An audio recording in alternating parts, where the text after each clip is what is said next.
back to the Deeper Dive podcast, produced locally in the Roman Catholic Archdiocese of Washington, D.C., here at Sacred Heart Roman Catholic Church in La Plata, Maryland. My name is Bill Winnell, joined this afternoon by Father Larry Swink. How are you, Father? Hey, good afternoon, everybody. And author Kevin Wells. Kevin, welcome back. Bill, it's great to be in. How you doing, Father?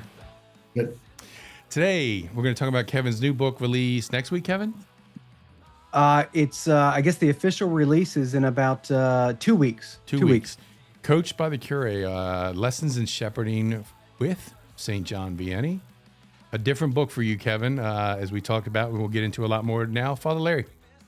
All right. Well, Kevin, you let me see this book before it went out and been in print. I've read, I would say, probably a quarter of it, and I guess it is a good read. All your books have been good reads. And so what inspired you to write this particular book? And in like a couple sentences, what's the synopsis of the book? Like, what's the aim of your writing this particular book for the people of God? Okay, thanks, Father. Two questions. The first is what inspired me. In 2018, during the Summer of Shame, things were bad.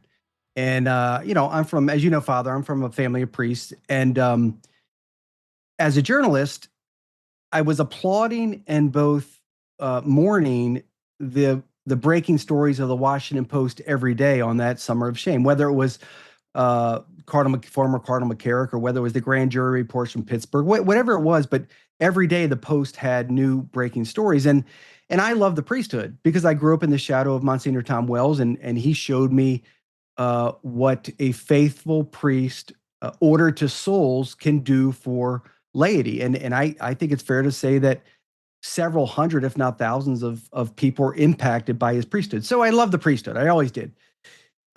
So what inspired this book? Back in 2018, I was really down. And I had always sort of loved John Vianney. And I said, it's about time I finally read a book on Vianney to really understand what the United States of America or the West as a whole needs right now. So I went to the Crofton Library by my house and I got a book on John Vianney and I read it. And it cured all my anger, sadness, all of it, because I saw something that was glorious. It was almost like from another world of what one priest can do to save countless thousands of souls. So the next day after reading the book, I wrote an open letter to priests. And it got out there pretty good. And essentially the letter was this: the Curé is the cure.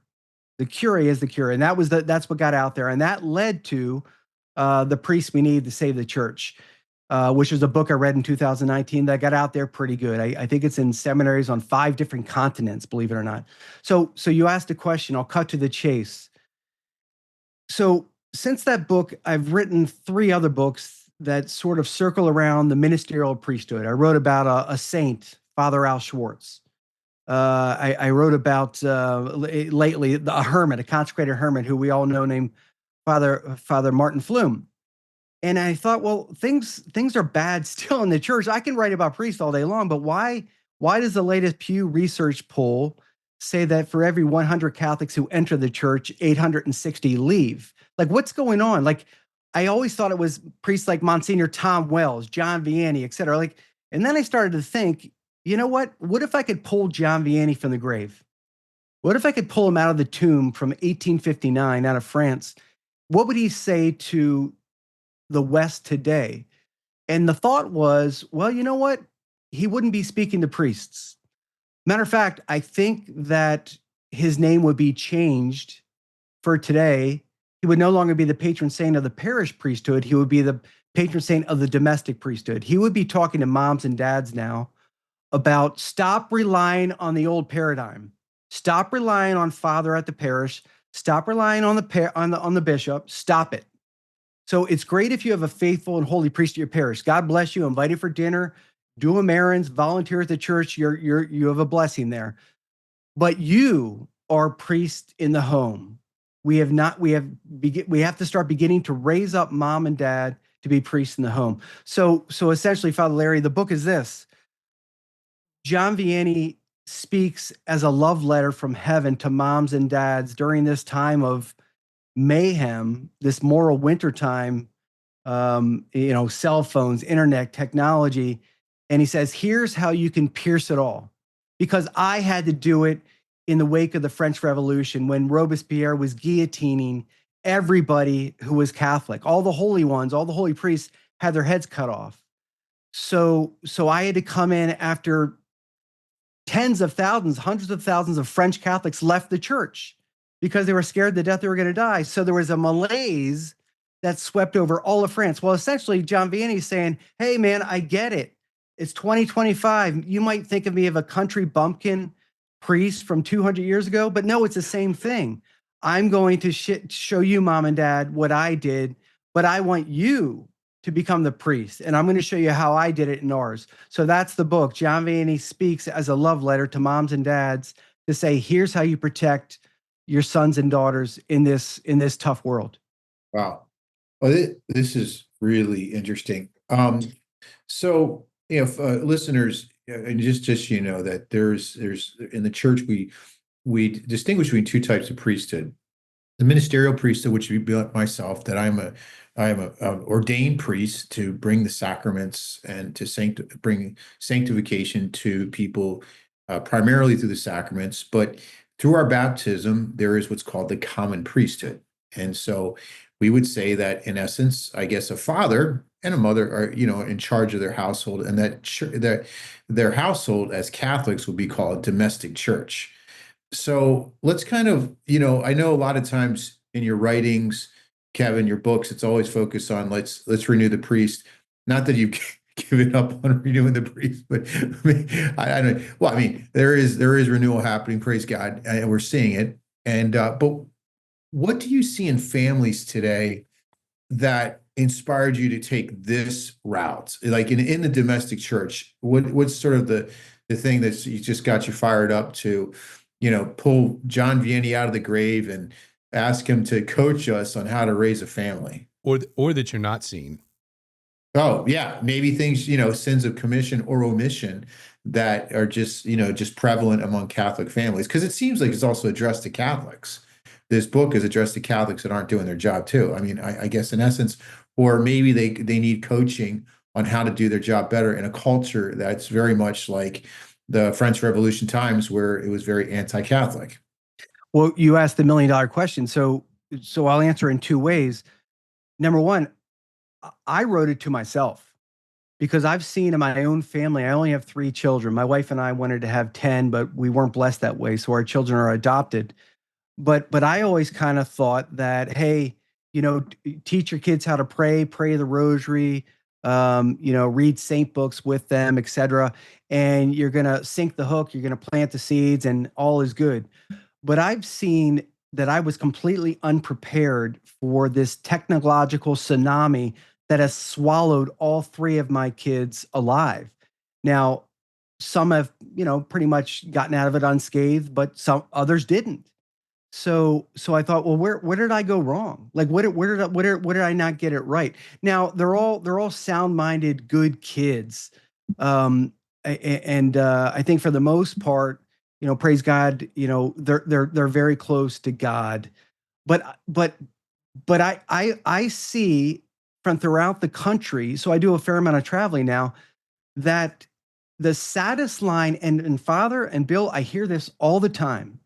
And I hear this all the time, is I'll give a talk or something. I'll be signing books afterwards, and mom and dad will come up, and mom's got water in her eyes, and dad's got his head looking at the ground. He's got his hand around her waist, and mom sits down and she says, Kevin, we've lost them all.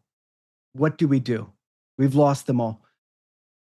And I don't have an answer. I can give answers, but I've lost all 5 of my kids to the world. None of them practice the sacraments anymore. I hear this everywhere. And I'm not, this is not Irish embellishment. I hear this everywhere.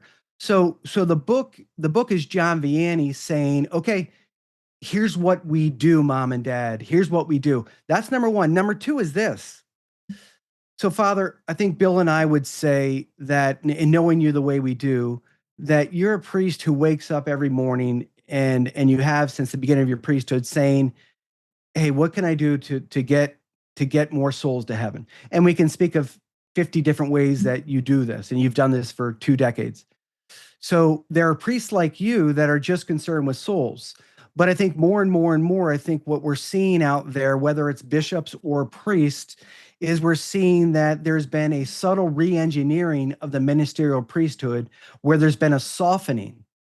And we can go into ways later on the podcast. I don't care to in this answer, but there's been a softening in what priests have always known since Melchizedek. The definition of a priest is to offer sacrifice.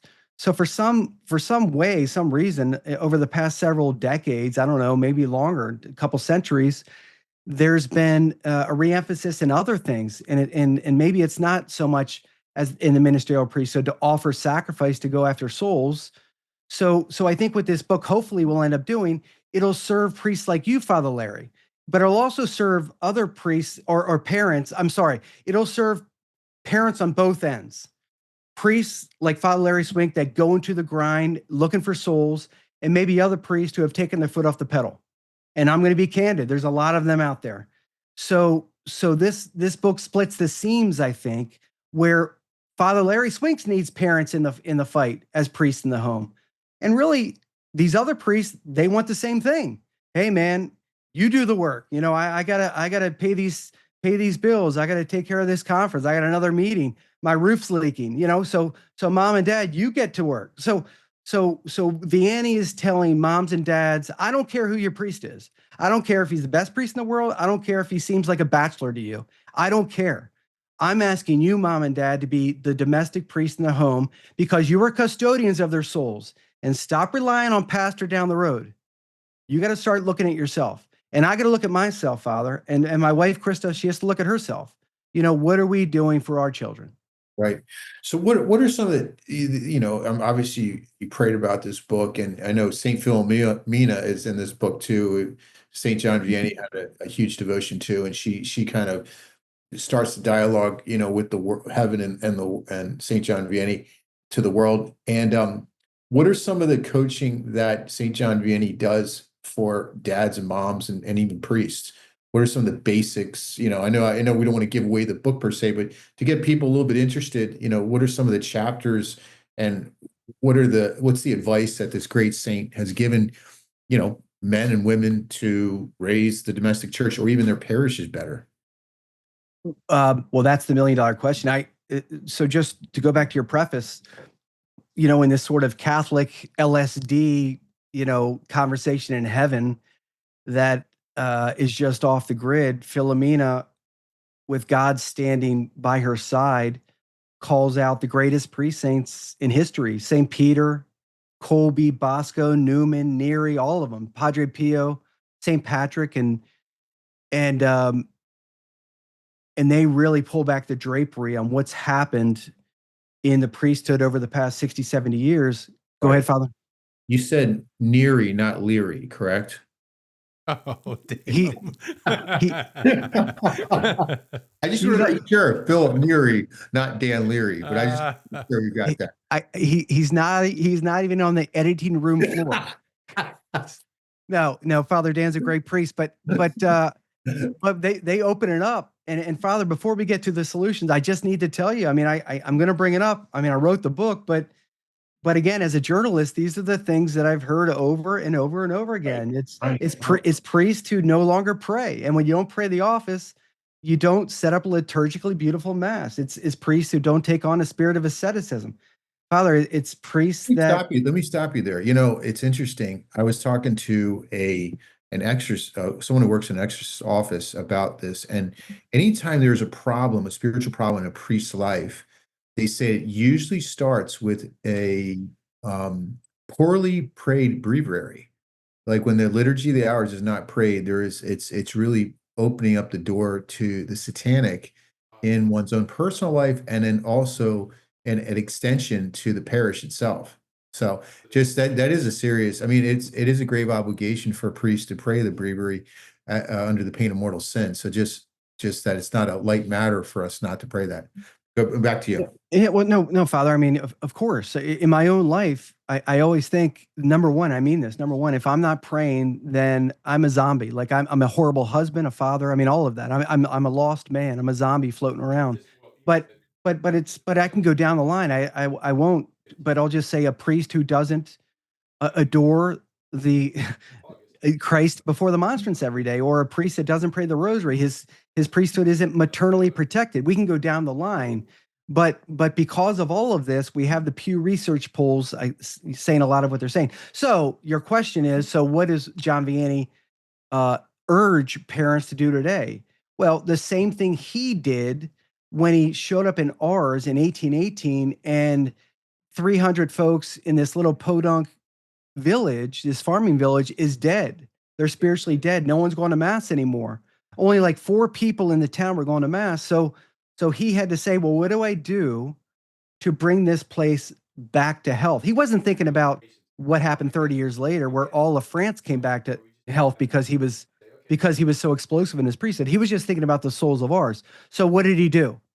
He began to every night read about the saints. He read a book called The Lives of the Saints every single night, because he knew Ars didn't just need a priest, it needed a saintly priest. So he began to understand what saints had done down the millennia. So he began to incorporate their characteristics into his priesthood. So what are those characteristics? He began to shave off every characteristic of comfort. So he took on a spirit of asceticism. So there was no longer any kind of, hey, let's have some extra cheese, some extra wine. No, there was no more of that. So his was severe. Number 2, he understood that people needed to seem as humble. Why did they need to seem as humble? Because when he preached about their eternal damnation. Was it because they were caught up in the cabarets, in the late night lust after the 4 bars in town in Ars? So when he said, if you stay in this, you're probably going to go to hell. So when he was done with from the pulpit, they needed to seem as kind and humble and loving. So he's very humble. He prayed intensively.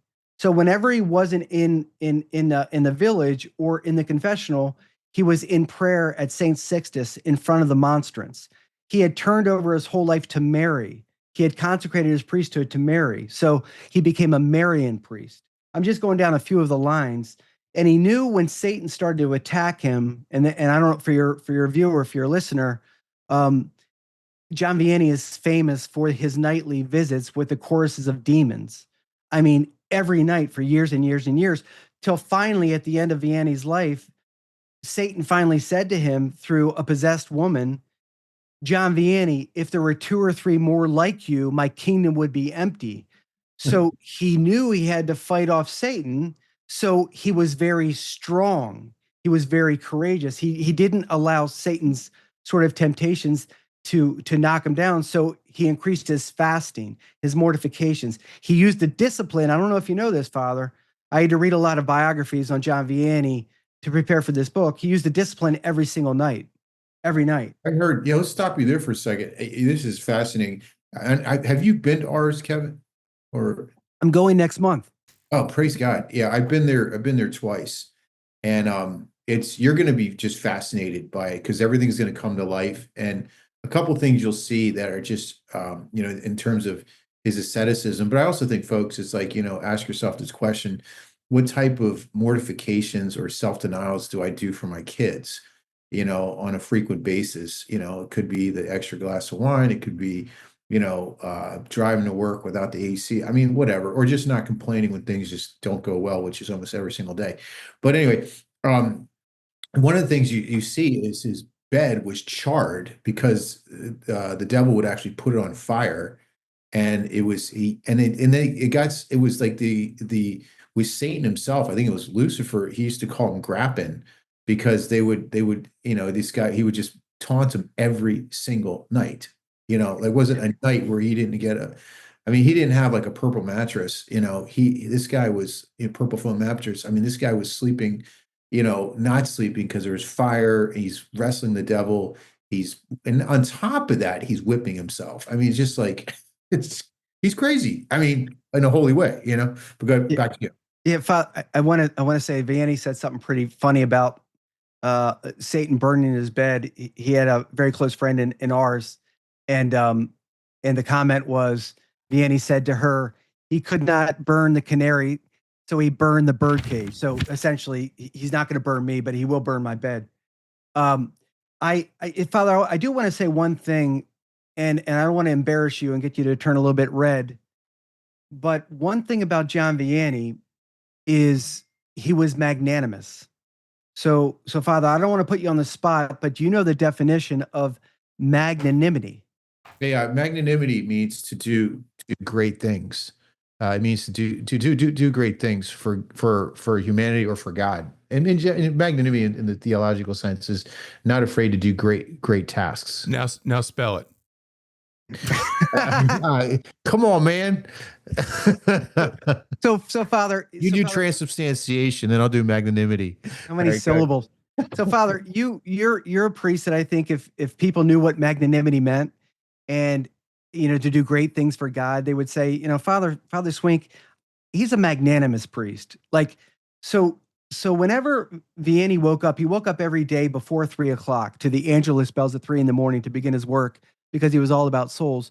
Well, people might call him neurotic for being in the confessional for 12 to 14 hours, or, his discipline every night, or all, eating potatoes 3 times a week. And that's all. They might say he's neurotic, but the way I see it is these were acts of love for souls. Like all he cared about was souls. So these were, it was like sacrificial love. And that's what I see what a magnanimous priest is. So I really tried to emphasize magnanimity. And one thing I'm going to say, Father, is you mentioned earlier, you said, well, these are things that parents can do, like, don't scroll on your phone or watch the second glass of wine or whatever it is. Well, John Vianney spells all of that out in this book. Like he doesn't play the little games from 1808 and says, well, you know what? When you plow your fields, be very careful and be diligent. No, he gets into the mind of parents in 2025. So he addresses in his own voice, he's speaking to the culture at large as it pertains to asceticism, magnanimity, prayer life. So he really addresses the times of today. Well, so what did John Vianney had this little tiny town in Ars, and what did he do with families that made him so effective? That's an awesome question. Here's what he did. So again, when he went to Ars, he had only 4 or 5 parishioners going to mass on Sunday. Everybody was in the field. So Ars was a farming community. So everyone was in the field on Sunday. So, and that horrified him. So they're in the field every day of the week, regardless. Like they're the opposite of that famous portrait, the Angelus, where the 2 farmers are looking right down and praying. Like Ars was the exact opposite. These guys were in the field. They're not praying. They're like, hey man, they're hungover. Well, yeah, a lot of them were.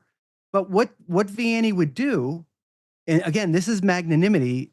He visited every home in his parish boundaries. He walked to their home, and he would see if he can get in. And if they invited him in, maybe he had a dinner with them. But he understood that until they trusted and loved him, they'd say, he's just another one of these priests that genuflected to Robespierre. He's a false priest. So he began to join them out in the fields, and because Vianney grew up on a farm in a town called Dardilly. His dad was a farmer. So Vianney was strong. He knew how to farm. So Vianney kind of earned his way into their graces by farming alongside them. So that's how he kind of inched himself into the love of the family. But again, don't think for 1 second, and Father, you know this, and Bill, you do too, he didn't bend for 1 second when maybe after farming with them for 6 or 7 hours and invited him to maybe a harvest festival or to their home for dinner, he never bowed down at that dinner table. He spoke with clarity on why their souls were going to hell for not going to mass on Sunday. So he might have made friends with him in the field, and that's where he earned the respect, because he could have done that. He could have just sort of bent his ways a little bit, but and I'll say, the last thing I'm going to say is this, Father. You know why he earned their trust? Is because as he told the family, mom and dad, you're probably on the course that's going to take you to hell because you're not going to mass, you're not going to confession. But he did it while he was crying. Vianney cried all the time. So they knew that when he said hard things, he was weeping for their souls. So they trusted him. He wasn't he might have been acerbic, but more importantly, he was mourning their souls. And that's how he got them to start coming back to mass. Huh. So how does that translate to a mom and dad when their kids don't want to go to church? And they're just like, "Mom, I don't believe in God. Or I don't believe in the church anymore because, whatever, X, Y, and Z." They'll say things like, "The church hates gay people, and therefore I don't go to church," or whatever the slogan is. How would John Vianney approach that? Well, I addressed that candidly in the book Coached by the Curé, and where Vianney starts is this, because Father, I've come to believe that what you just said, the vast majority of young Catholics, high school, college, post-college, young adults that have left the church, like the Israelites from Pharaoh, like a biblical plague. um, Vianney says, don't just go in. Don't go into your kids and say, "Hey, let me explain to you about why homosexuality, how the catechism explains it, the complementarity of sexes." Don't do that. Here's where you start. You must subtract from your own life. You must start with a spirit of asceticism, and you must intensify your prayer life, because right now you have 3, 4, 5 kids who have left the church. So you cannot learn how to bring them back or have God bring them back until you enter into deeper measures of prayer, because it will only be through an ascetical lifestyle and intense measures of prayer and going to Mary that you'll begin to accrue the wisdom, where essentially the Holy Spirit will infuse you with the answers to the one son who believes LGBT is right, to the daughter who's living with a boyfriend, to the other son who's an alcoholic, whatever, pornography. So until you intensify your life with God and do what the mystics, the desert monks, what the early church martyrs did, until you live that way, you cannot bring them back. God can stick his finger into it and bring them back, but you need to be in the game. And that's why Vianney says, you are the priest, act like a priest. Mm. Start doing the office if that's what it is. Start fasting 2 or 3 times a day. So he's dropping breadcrumbs to parents to learn how to get their kids back. And then he opens up different practical ways of what to actually, how to engage with parents. Kevin, isn't So isn't it fair to say that that response that you just gave is kind of should be the way kind of across the board? Let's take, for example, many parishes have men's groups, and the men's groups are sitting around Saturday morning, and it always starts with the same thing, like, "Oh, did you hear about Bishop whatever this week?" Or "Did you hear what the Pope did or said on the front of a plane during one of the infamous in-flight press conferences?" Is it fair to, or should I say, isn't it fair to ask, well, what are you doing about it as well? This very much the same thing you talked about as far as fasting, as far as some of the things you just talked about for your own children.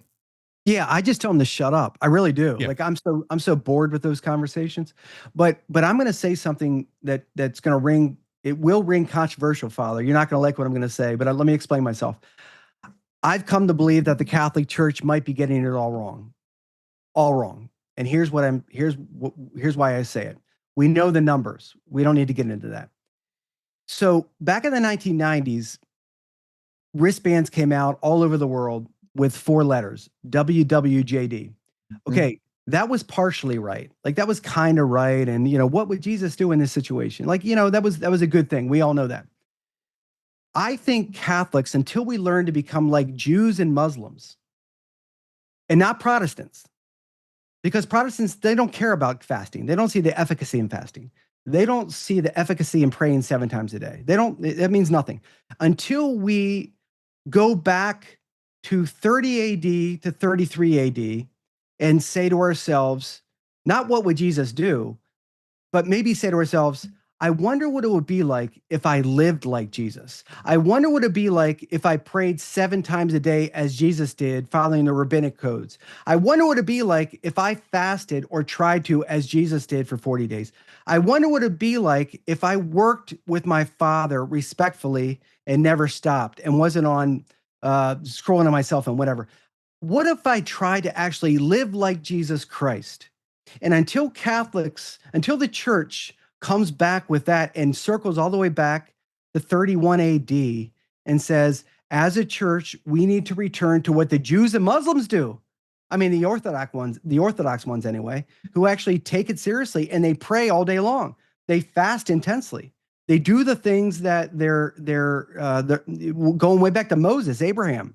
I don't care about, what the Muslims say for the most part, but I think the church needs to return to that paradigm. And we don't, and forget about Pope Francis, forget about bishops, forget about priests. We need to just live as Jesus lived. Behaviorally, we need to behave the best. We're always going to fail, but behaviorally, why can't we try to live as Jesus lived? Right. Well, and it's interesting that you're saying that in some ways that the heads of the domestic church, of the family, have in some ways failed their kids. But I don't know.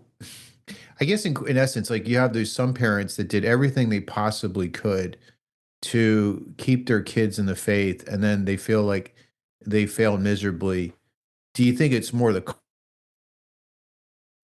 fact that we have just failed to evangelize our own kids or catechize our own kids?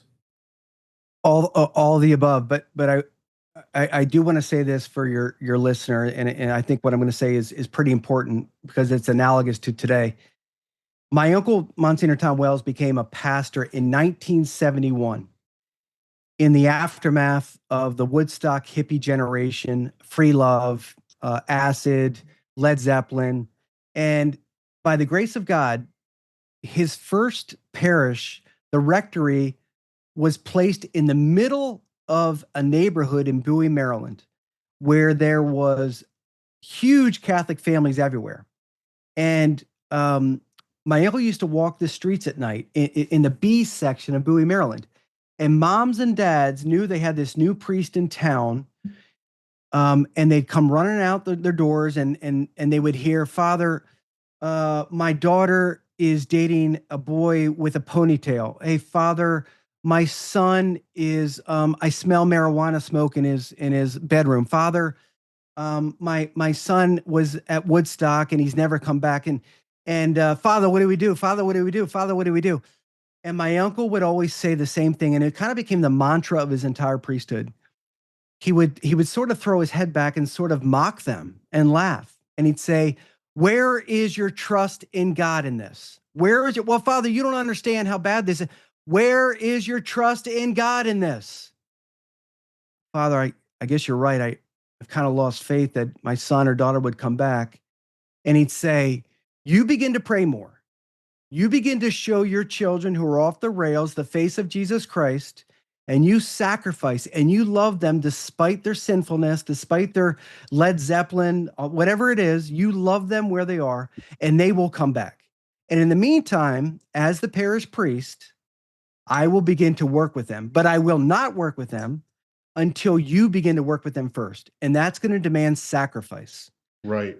So, Yeah. so I will say that for parents today who are caught in this same situation, just in a different form with technology, pornography, Taylor Swift, all the YouTube videos, the craziness of the times.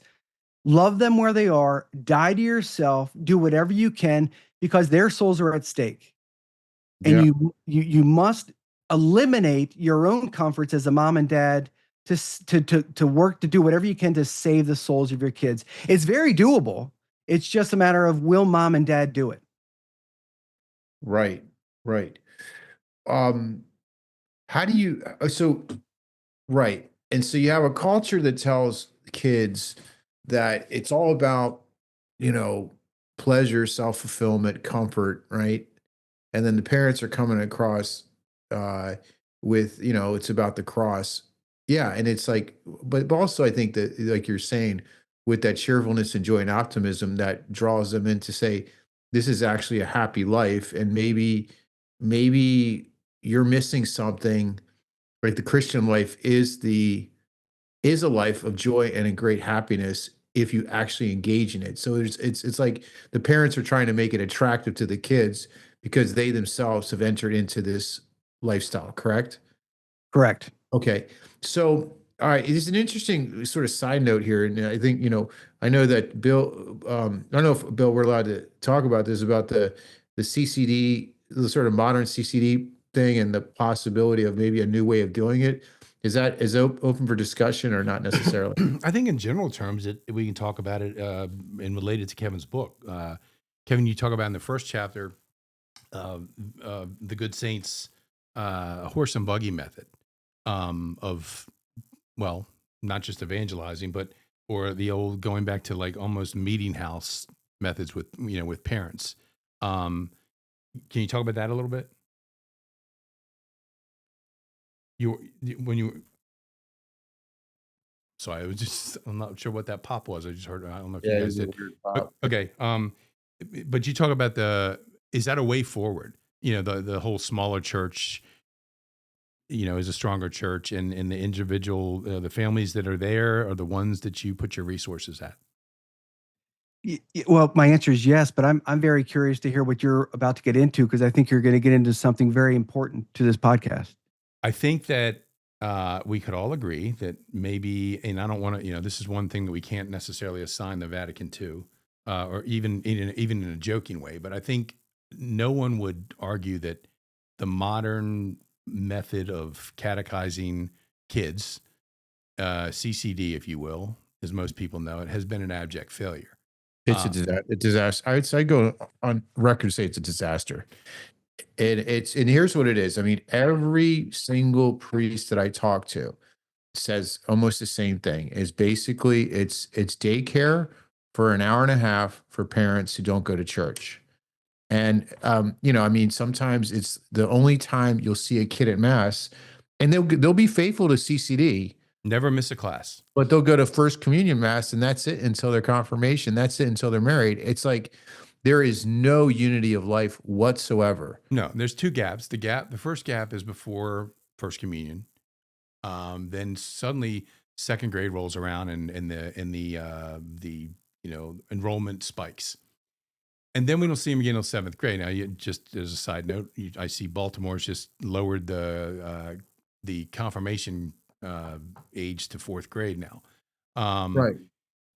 Talk about that later, maybe in another podcast. But that being said, and then of course after second grade, we don't see them again until seventh or eighth grade. And the other thing is, we've kind of, there's a whole bunch of different things. In this failed method it's a combined catechesis and sacramental prep in the same thing. It's all just kind of like a can thing that turns into our line, and I'll just use our own program of which I run, and will be the first to admit it hasn't worked and is not working. It turns into a drop-off line, like you said, a babysitting where parents, and I'll say this, and we can bleep this out later if we need to. When you first got to our parish, Father Larry, you requested that the parents come in once a month. And mind you, that once a month while their children are in the same building. It's not like they had to go somewhere else. They're already there. Come in once a month and listen to a talk by you or another priest or a qualified layperson. And we lost 50% of our enrollment. I remember 50, not 15, 50% of our enrollment. And, while I have no way to prove that's why, it was after that week we lost them. So, right. I'm not coming in to listen to a priest talk. I'm going to Starbucks or I'm going to do my errands. And look, I'm not judging, not throwing anybody under the bus. I'm stating facts. So yeah, we're looking at different stuff, including blowing it up to the point where we make this about the parents again. We teach the parents and, put the onus on the parents. Somewhere along the line, just like, in various, in previous books, Kevin has, called out some priests, bachelor priests, whatever you want to. Somewhere along the lines, we let the parents off the hook too.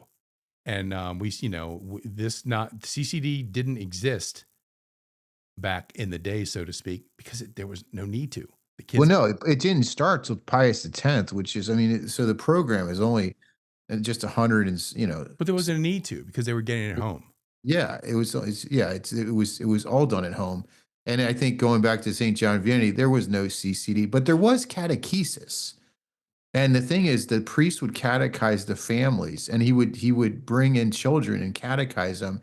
And I think that's one thing that parish priests, parish priests, listen, when you go into a classroom, it's huge, and you just spend 20 minutes talking about a sacrament. They're listening, and you might not get a very quick response, like all of a sudden the kids are going to show popping up to mass.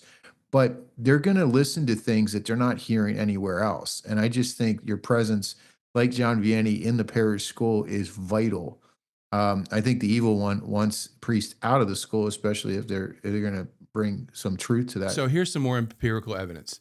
So every year, there's this at least in this country, the largest single religious education conference is held in Orange County in Anaheim. It's called the Los Angeles Religious Education Conference, or LARIC for short. Every who's who of every publisher is there, Catholic publisher, to peddle their goods and say, hey, we have this new program. Hey, we have this program. The evidence is clear. A lot of these publishing houses or programs they're gone out of business. They don't even exist anymore. Fewer and fewer companies are putting these materials out, and no one's buying them. So that just tells me it's dollars and cents. Nobody's buying them, and quite frankly, we really took a really hard look at what was being taught by a plethora of companies who have religious education programs out there, and really and truly, many of them have lost what makes us Catholic. I mean, we're teaching concepts to kids, almost like adult concepts. Gone are among the littles. Gone are Bible stories. The Baltimore Catechism. Well, and you know what happened to me as a result of that. Yeah. So, Awesome. I love it. I still use it. We still use it. And that's, we've gotten in quote unquote and called out the carpet because of it, but we still use it. It's quality stuff. I mean, but gone are the Bible studies. Gone are the stories of the saints. We're teaching them it seems like concepts, teaching them how to pray. Just general, what seems general stuff. But anyway, so would Vianney be behind this? John Vianney, every single day of his priesthood, because again, I read 4 of his biographies. Every single day of his priesthood, he taught catechism to the children. What? Every day? Every single day of his priesthood. Another little fun fact. How do you even get him to go? Well, because he was converting the parents. Wow. Right? That's what's Bill Wiannell about to do. So the parents said, hey, that little lustful session out in the Ars graveyard after the cabaret, there's going to be no more of that, because I always thought we were going to heaven. So what's the problem with Catholic parents today in 2025 that aren't seeing Father Larry Swink's talk in 2018 at Sacred Heart? I don't need to go. I'm going to heaven. And so is my kid.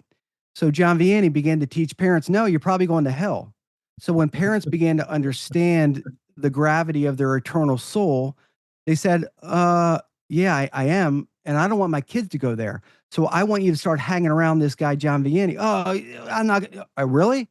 Well, then you're punished for the next year. So I think what Bill brought up about the paradigm shift with CCD is brilliant. Until parents understand they're not all going to heaven, and neither is little Bobby and Sue. Until that happens, it's and possibly their parish priest either. Oh my gosh! Well, that's everywhere. That's Well, yeah. sure.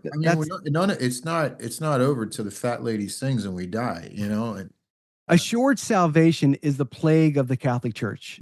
Assured salvation. We're all going to heaven, and we can go on down the line on why we're nice. We brought my neighbor didn't have a stick of butter to finish that pie, so I brought one over. So I'm going to heaven. All the way down the line, but until we understand more mortal sin, all the way, that's 5 different podcasts. But that's I think that's a starting point. That's where John Vianney won the day. He spoke with clarity from behind the ambo. And there was no straitjacket because he loved souls, and he wanted every soul in Ars to go to heaven. And you know what happened? 15 years after he took over this town of nothing, of lost souls, they became a town of willing saints, of willing martyrs. They all wanted to get to heaven because one priest proclaimed the blazing furnace of the truth. And again, I'll go all the way back, because every single night John Vianney read from a book. What did the saints do? What did the saints do? And that's what he did. So where's the bridge between the parish priest and the parents in this? In other words, if a priest is reading this, what's going through his mind, Kevin? The parish priest is in terms of connecting the parents to their kids, and and I think it's this getting involved with the parent. Is it getting involved with family life, or is it just preaching better? Is it all of the above? I mean, what's I mean, is this a book that priests should read too? Or is this I would love for priests to read this book. I would say that, just a guess, less than 20%. If they were on a desert island and every day for a year, a little tugboat came up with, coached by the curé to give them, and they had no other reading material, they still wouldn't read it. I've learned too much about books writing about priests like Father Al Schwartz and Father Flume. Like, well, I don't want to read that because that's a different type of priesthood. No judgment. It's something I've learned empirically. So, but what I'll say is this, Father, to answer your question, until I, Kevin Wells, as the father in the home, and until Father Smith down the road, the pastor of the parish, until we understand and live out the burden of our identity. And what's the burden of our identity? Dad, mom, it is Jesus Christ spread out on a cross, who poured out everything in violence to love. Until we understand we need to pour ourselves out, again, magnanimously, to give all to God, all for God, then we're not going to have a turnaround, because turning around the bark of Peter that's way off course, until we accept that it's going to demand violence, sacrifice, a deeper dive into prayer. I don't care if it's contemplative prayer, mystical prayer, the rosary, or just 15 minutes in the morning. Increase our fast. We're not going to turn it around. We can't shuck and jive ourselves to a healthy church. So I think that's it.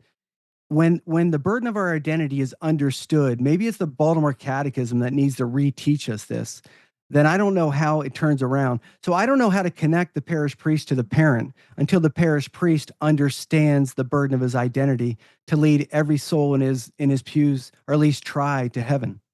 And on an extension, it seems like the book is also showing that the parent has to realize their role as the domestic priest to bring their kids to heaven too.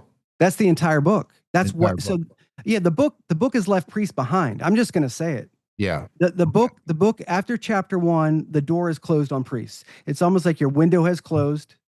You were warned of the beast of modernism by Leo the 13th and Pope Pius X. You did not address the beast of modernism. The topics were too indelicate. You didn't take it on, and the gap in the wall has caused choruses of demons to go after the world. They're everywhere now, and now you won't go after it because it's too much. So that's why Vianney wrote this book. Again, it's his words to moms and dads. He's not writing this book to priests, because if John Vianney was a priest today, 100%, not 99, he would be a canceled priest. So he cannot write to priests. Priests have rejected John Vianney. John Vianney's been locked behind unused presbytery doors. Double lock that closet. Don't let Vianney out, because Vianney's too much. So he's canceled. So Vianney is speaking to moms and dads about how to be priests in the homes to save their children. One quick word. I don't want to forget to talk about the foreword that a friend of yours wrote, and that was, it's so interesting hearing priests. That we do hear that he's the patron saint of parish priests, and yet, as your priest friend wrote in the foreword, never talked about in seminary. And his seminary was called St. John Vianney. And it was called named out his namesake, and never talked about him. And he said almost like it was, almost kind of hush. You wanted to read his book, you had to do it on your own time, and don't tell anybody you did it.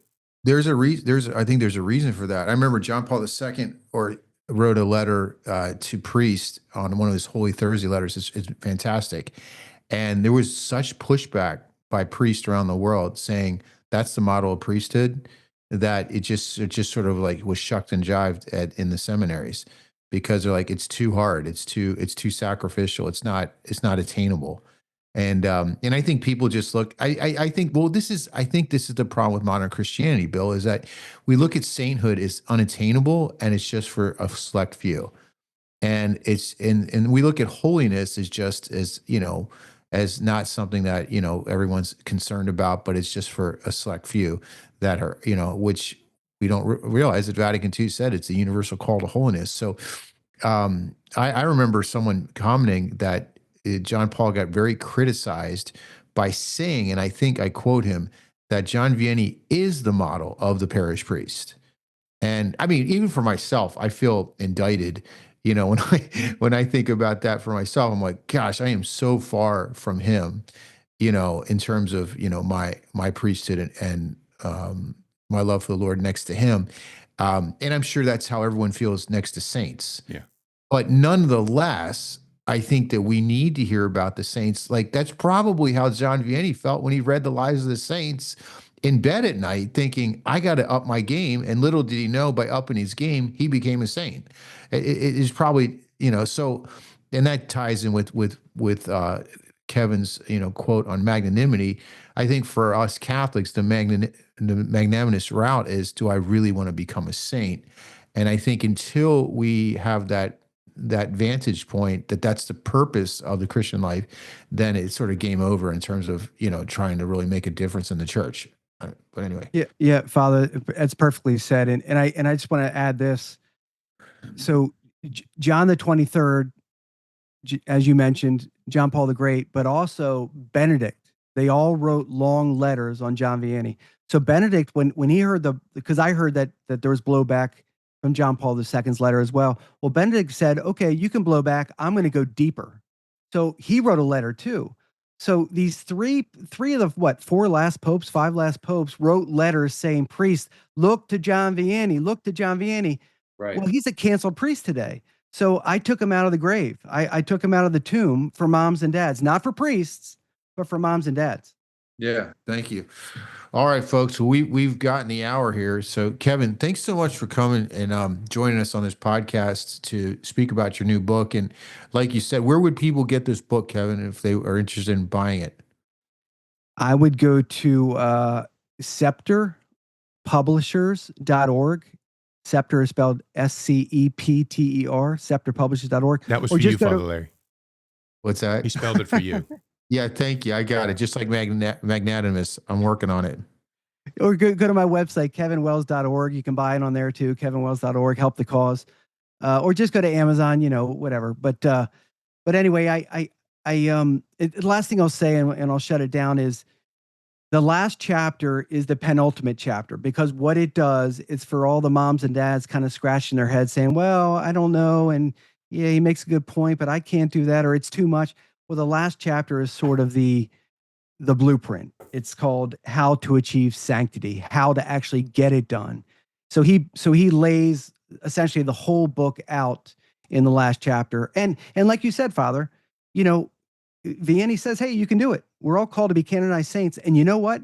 You actually can do it. And here's how I'm going to tell you how. And that's the last chapter. It's funny. I gotta, that was the last comment of one of my OCIA folks last week was, this is really hard. Yeah. And, she's like, I've been a quote unquote good Christian my entire life. This is really hard, what you're asking, what we're being asked of. Yeah. That's it. But like you said, attainable. Cross, yeah. It's a cross, man. Yeah. Well, anyway, thank you. What a great thing. So, well, let me give you all a blessing. I know, to the intercession of St. John Vianney and St. Philomena and Our Lady, may God bless all our listeners, Kevin with his book, the Father, the Son, and the Holy Spirit. Amen. Amen.